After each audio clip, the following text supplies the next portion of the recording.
What's up, guys? Winter Kills here, and welcome to a brand new and updated deck profile of pure Mekk-Knights. I've said it since I've been saying it for a while. Pure Mekk-Knights is just way more favorable in my opinion than Invoked Mekk-Knight, just based on consistency, and its ceiling I would say is much higher with pure Mekk-Knight. Some might disagree, but that's okay. I'm sure you're all aware of the recent success this deck has had, thanks to its pilot, Mr. Shannon Long.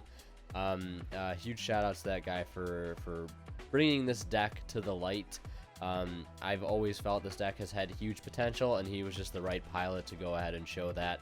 I do want to mention that we've talked a bit on Facebook, and some of the ideas I've gotten from him, so I don't want to like coin them off as my own.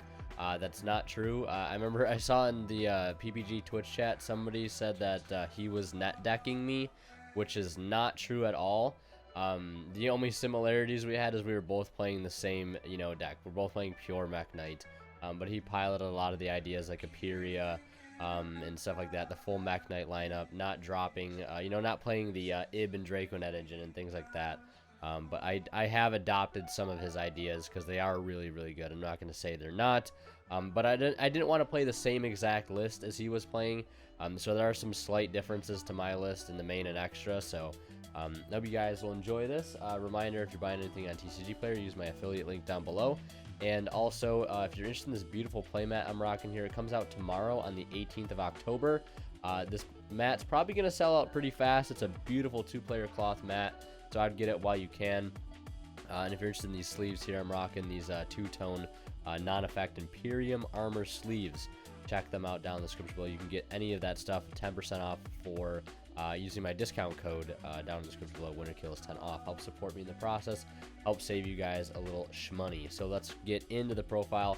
And to start, I'm sure this is extremely standard at this point. 3 purple Nightfall in the main for pure Mekk-Knight. You gotta play this as your best starter next to Blue Sky. That is, banish any Mekk-Knight, add a different Mekk-Knight from your deck to hand other than purple Nightfall. So very strong card. Then we play 3 copies of Blue Sky. This card, it's amazing at 2 or at 3. I used to play it for the longest time. I used to play this card at 2 in this deck, but I think 3 is just the way to go.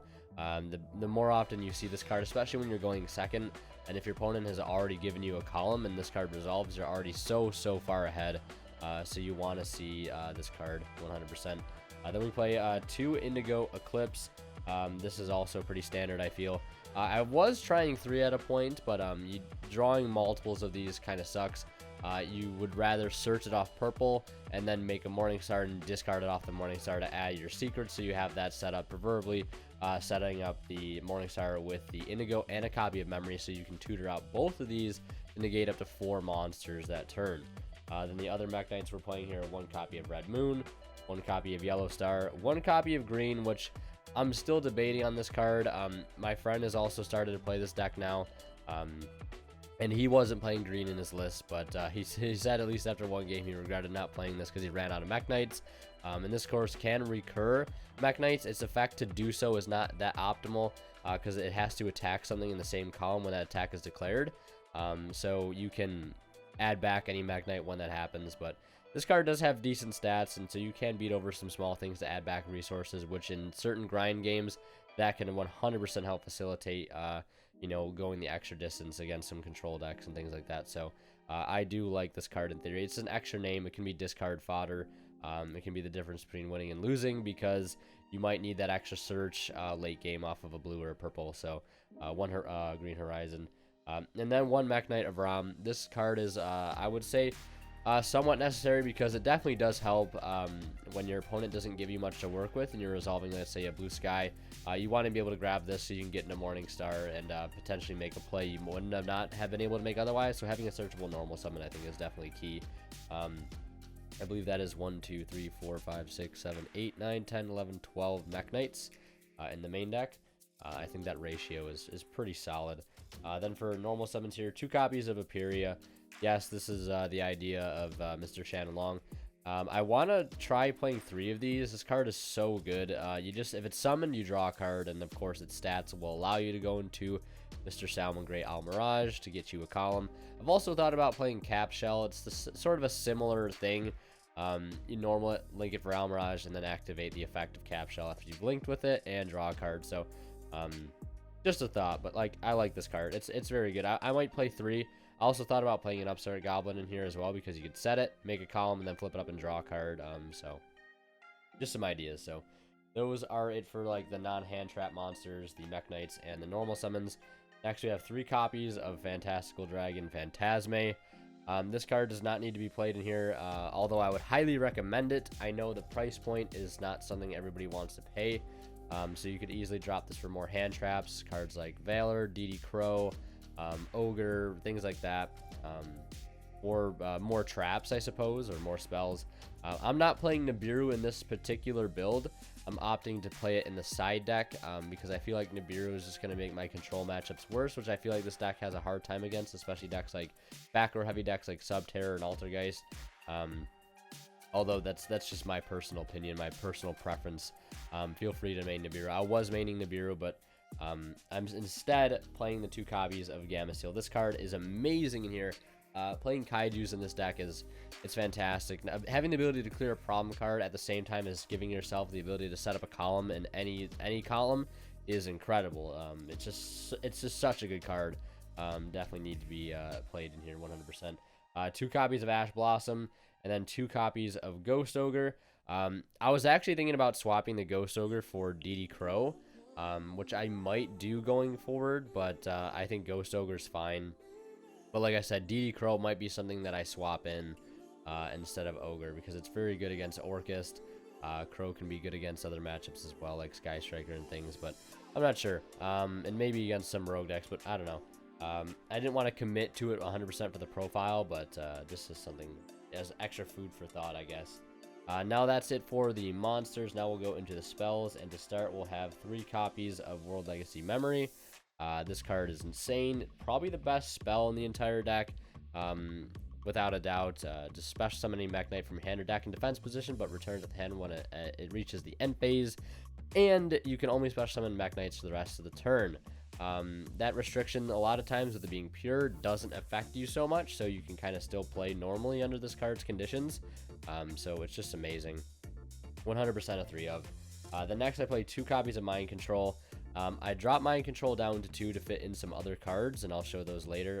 Specifically the Gamma Seals, which I wasn't playing in previous builds. So 2 copies of Mind Control. Then we have 2 copies of Instant Fusion. Of course, for making columns either going first or going second, it can be useful. 2 copies of Galaxy Cyclone for back row removal. Again, I thought about dropping this down to 1, like one of my friends' builds, and playing an Upstart Goblin because you decide the other 2 Galaxy Cyclones if they are needed. But you know, the Upstart can help boost consistency. Then 1 copy of Succession. This card is great. Searchable Reborn. And then 1 copy of World Legacy Key. Of course, this card is important to, I think, having the main deck over Whispers, because there's Sky Striker really isn't too hard of a matchup to begin with, even before the ban list, I would say. But this card is really helpful because you do have a hard time against back row decks, and be able to search out what basically is Royal Decree on steroids is really, really good. So definitely got to play the 1 key. So that's it for the spells. A bit smaller of a spell lineup, I guess. I mean, the only difference I think between now and last time was I was playing 3 Mind Control. So yeah, so playing that, and then for the spell or the traps, now we have 2 copies of World Legacy Secret. I've thought about at times bumping this to 3, but I think 2 is a good number for now. Because if the first one gets outed, you have the opportunity to go grab a second one, which I think is very, very important. So that's why I think I would never play 1, but I think 2 is a good number, and also prevent it from breaking at 2. But yeah, when it's activated, target any level 5 or higher monster in your graveyard and special summon it. When this card leaves the field, destroy that monster and negate any opponent's monster effect that activates in the same column as a Mekk-Knight. So this card is also another reason I've thought about playing a card like Winda in the extra deck for an instant fusion target, which is something I still might do going forward. I've played it in past builds, but having the opportunity to revive this off of, or Winda off of this, is really cool. But I just don't know if it's better than Indigo, and I don't think it is, because the Indigo double negate is really, really strong. No denying that. Then we have 2 copies of Infinite Impermanence. This could be Breakthrough Skill, I guess, or Effect Valor if you don't have Impermanence. Then the last 2 cards that I've been really not looking forward to playing, but I finally sort of see why it's pretty good in here. Is 2 copies of Dynamiscus. This can act as removal of floodgates. It helps out a lot in the rogue matchup, I feel. Helps your going first boards. And can also help create plays and columns, because this chaining to any of your trap cards can summon itself out and make Link Karibo with this card. Or not Link Karibo, Link Spider. So that can help create a column as well. So potential free summon to do whatever with, I think is really, really nice off of, resolving a card like Secret or Impermanence. So really liking that so far. So that's it for the main deck. Now we'll go into the extra deck. Alright, so to start for the extra deck, we'll start with the links. We have 1 copy of Boral Sword, 1 copy of Boral Load, and 1 copy of Mekk-Knight Crusadia Avermax. The 3 link 4s that I'm running, yeah, there's really no substitute, I guess. There's not really much else to say. All these cards are amazing. Then I have 1 copy of Mekk-Knight Spectrum Supreme. This card is great, but only great in certain circumstances. I feel like I misuse this card a lot. Its ability to send any card in its column to the graveyard to be able to summon a Mekk-Knight is absolutely insane. I've used that effect so many times, whether it be like I mind control something, because mind control says a card can't be tributed, but you're not tributing it, you're just sending it. So it's really strong. You can just any card you take off, like Thousand Eyes, you can put the equip target here and have it send that to the graveyard, or just send Thousand Eyes and summon any mech for free. This card is great, but it lacks protection for the rest of your board, which is why I feel like you really have to be careful when you make this card, or else it can cost you, because I've definitely made mistakes with that. But yeah, so then we have 3 copies of Morningstar. I decided to drop the BLS link for a 3rd Morningstar, because the BLS link has just been proven to be lackluster as of late, no pun intended, but I would rather have a 3rd Morningstar. I actually lost the game to Orcus because I didn't have a 3rd Morningstar, and because I didn't have the 3rd one, it allowed me to not be able to go into Spectrum Supreme. Therefore I lost that game, and almost lost in time because of that. But yeah, so I like 3 Morningstar. I know some other builds will only play 2, but I think in pure, playing 3 is kind of a no-brainer for me anyways, my personal preference. Then we have 1 copy of Nightmare Phoenix for back row removal. Of course, then our link ones here: 1 Almirage, 1 Link Karibo, and 1 Link Spider. These are your column generators. Link Spider, of course, for Avram. And also a cool combo you can do with Spectrum Supreme, sending anything in its column, summon Avram, make Link Spider, make Avermax, things like that. And then you can use the Paleozoic traps also to make Link Spider, and then Link Karibo off Thousand Eyes. And Almirage, of course, off of your Aperia summon. So, or any hand trap. If you're really desperate for a column, you can use any hand trap like Ghost Ogre or Ash Blossom to be able to go into Almirage. So very versatile card here. Very versatile. Then we have for the Ixies 1 Cypher Dragon, 1 Full Armor, and 1 Cypher Blade. I've thought in the past of like dropping this. I'm still like not 100% on this. There are times where it's great, and there's other times where you'll just never go into it. But that may not mean that it's, not good to play. It's just about, if this is in here, is this, preventing, me from losing games, that I should be winning. But I've thought about playing Dingirsu in the extra deck instead, as just 1 level 8 or 1 rank 8 that gives me 2 extra slots for other things, other links. But I Dingirsu, when I played it, it never came up at YCS Niagara. A rank 8 play never really came up, but I don't think that means you shouldn't play a rank 8, whether it's this package or playing Dingirsu. I think playing some form of rank 8 package in here definitely helps, especially when going into 1 gets you 2 other forms of removal, plus the ability to reborn the Cypher Dragon later on. So I think it's definitely good, 100%. Then we have the last card in the extra deck, which is 1 copy of Thousand Eyes Restrict. I finally got my hands on a secret rare at Niagara not too long ago.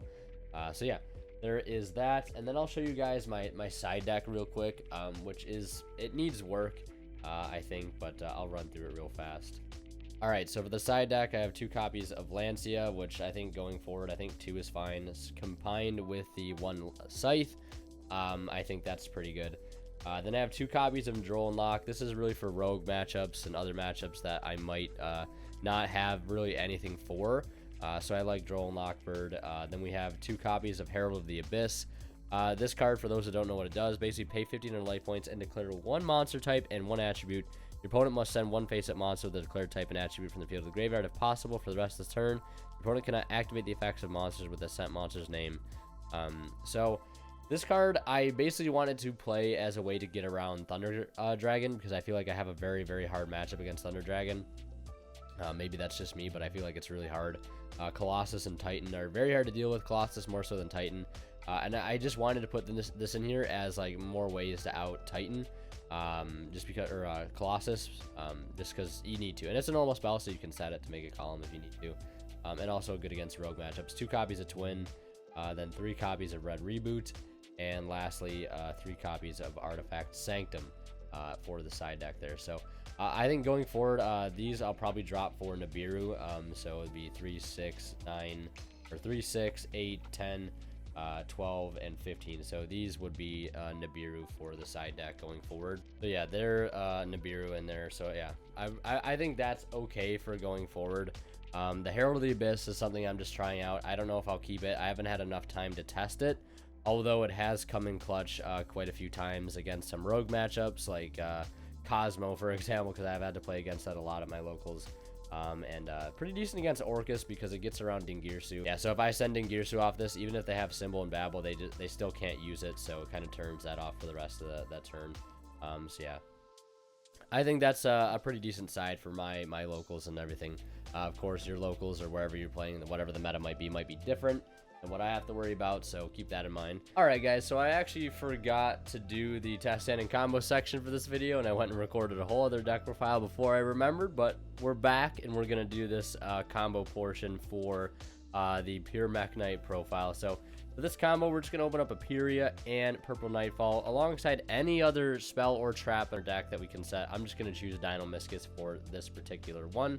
And for this scenario, we are going to be going second, and we're going to say our opponent has at least 1 card for us to work with, whether it's in the extra monster zone or wherever, just to sort of make things easier, because there's always a hypothetical when doing things for Mekk-Knight. So we're going to start off with the Aperia, and we're going to draw a random card. We ended up drawing into Blue Sky. That is really good. One thing we can do here is link off the Aperia into a Almirage if we needed to, but if our opponent has a card for us to work with already, there's really no point in linking the Aperia off right now. I would save it for the other Aperia later on. But here I'm going to set this card in the same column that their card is in. We'll summon the Purple Nightfall, and we'll go ahead and grab a copy of Blue Sky, or not Blue Sky, but Indigo Eclipse rather. And then we'll summon Indigo Eclipse here, and I'll search a copy of the Red Moon. Or we could search a Vrom for next turn, but I'm just going to grab Red Moon here. Just maybe if it's a monster they have, we could clear it, possibly. So yeah, we're going to go ahead and do that. Then we'll link off here and do a copy of Morningstar in this column.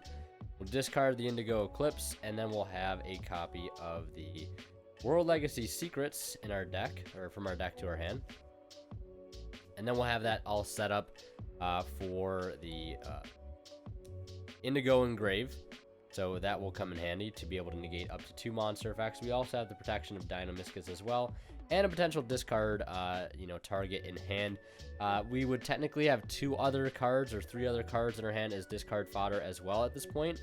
But as you can see, we have a pretty good setup as is. We have protection from the battle phase and battle damage. We also have the ability to negate things, and we also have the ability just to banish any card we want to get rid of. And we have Purple Nightfall coming back next standby phase. And hypothetically, we are drawing, let's see, for turn, a copy of Gamma Seal. So this can out any problem card. So yeah, that's it for that little combo. Really combos are kind of dependent at this deck with what your opponent does, but opening up Purple Nightfall and Aperia is definitely a good starting combo, because this in of itself can get you an additional card, and if you can set it right here and link this off into the Almirage, and then set it underneath the Almirage, and then have the purple play to go through, banish that, add Indigo, summon Indigo, make Morningstar at the very least.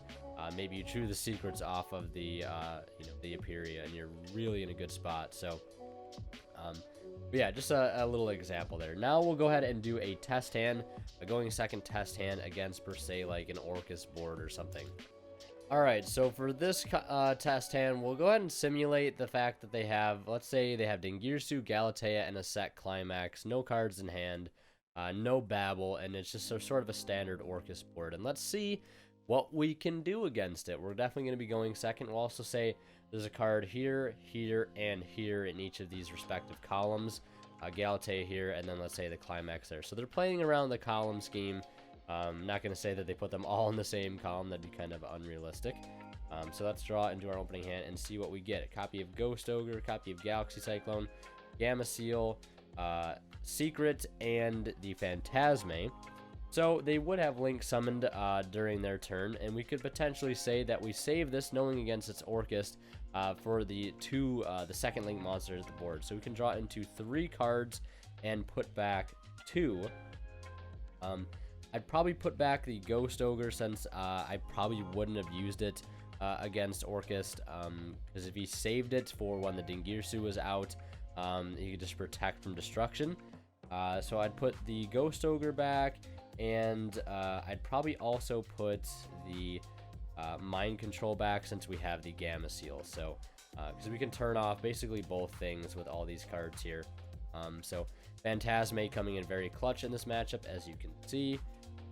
So we have to use that there. It's not like we're not going to use it.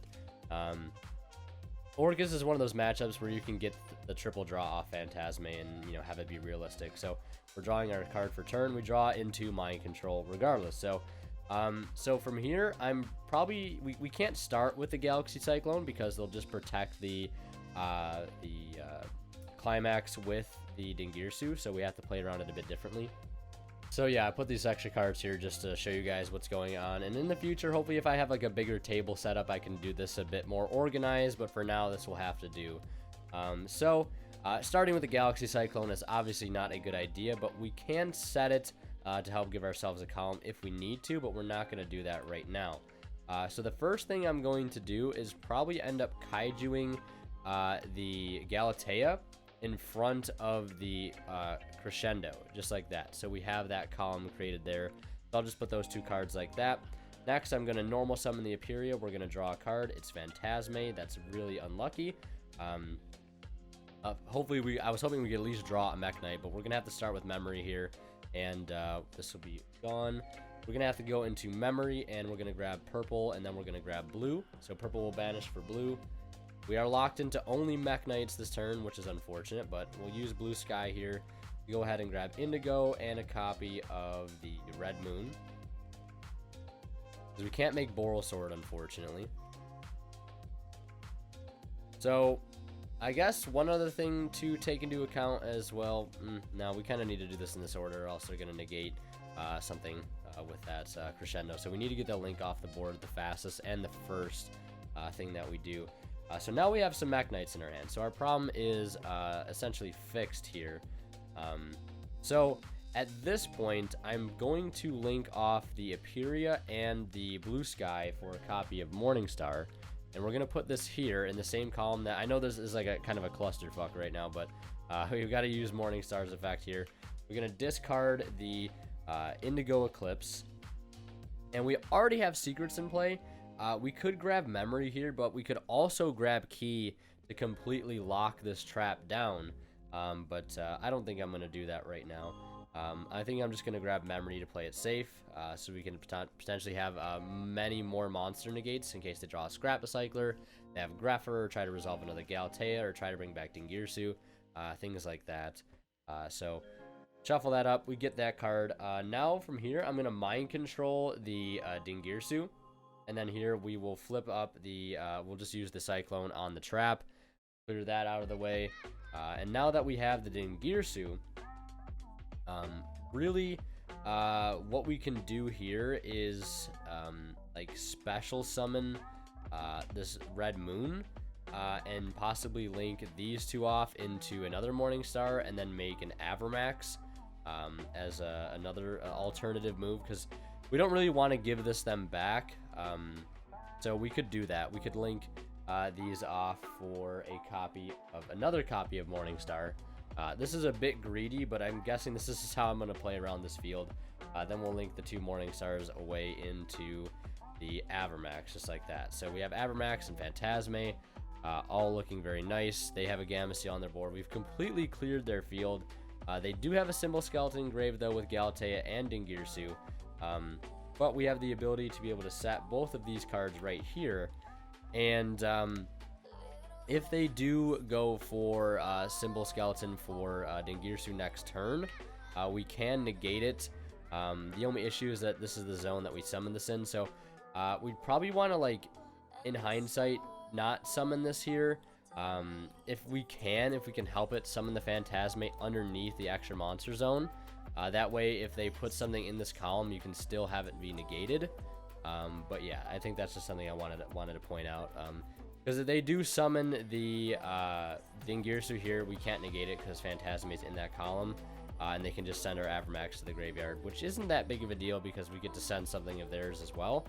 And we also have 4 monster negates alongside here too. But yeah, if they built their field in a bit of a different way, they could have we could have put the Phantasme somewhere else.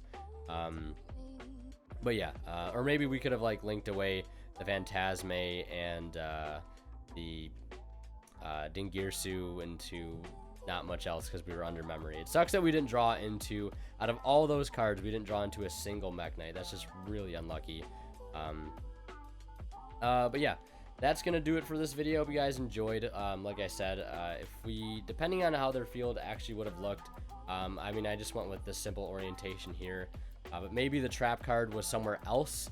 If the trap card was somewhere else, we could have Gamma Sealed over there to make the column, and then put the Phantasme here under the extra monster zone, and that way we would have been fine. So I guess it's just depending on where they place their climax, I guess, what it makes the difference. So anyways, hope you guys enjoyed this video. I hope you guys enjoyed that little hypothetical scenario there against Orcus. Either way, we were able to break their field like a million times over because we had Mind Control and Gamma Seal and things of like that nature. So, and we also had the follow-up to be able to negate their their follow-up plays on top of that. So hope you guys enjoyed. Leave a like if you didn't. As always, when to kill signing out. We'll see you guys in the next one.